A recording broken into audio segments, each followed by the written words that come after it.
Pan most abused drug. అంటే I'm sorry to take the pantoprazole మీరు చూడండి, అందులో మీకు రాస్తే it lead to diarrhoea, it lead to constipation or it lead to acidity అనే chances కూడా ఉంటుంది మీరు చదివితే.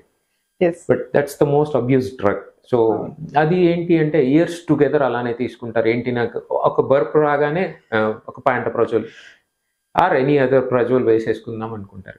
బిర్యానీ తినాలి, పాన్ వేసుకోవాలి. వర్స్ట్ పార్ట్ ఏంటంటే మీరు బిర్యానీ అనే టాపిక్ తెచ్చారు కాబట్టి ఫస్ట్ ఆఫ్ ఆల్ బిర్యానీ తినకూడదు, that's different story. Along with that బిర్యానీతో పాటు ఒక 1 లీటర్ కోక్, పెప్సీ, మన్ను, మశానం తాగుతూ ఉంటారు. So this is also the worst thing. So it's fully carbonated and sugar syrup. So both should not be combined. On top of it they drink that, and మళ్ళీ వెళ్ళాక మళ్ళీ night వచ్చేసి మళ్ళీ acidity problem అని ఇంకొక acidity tablet వాడుతూ ఉంటారు. So అది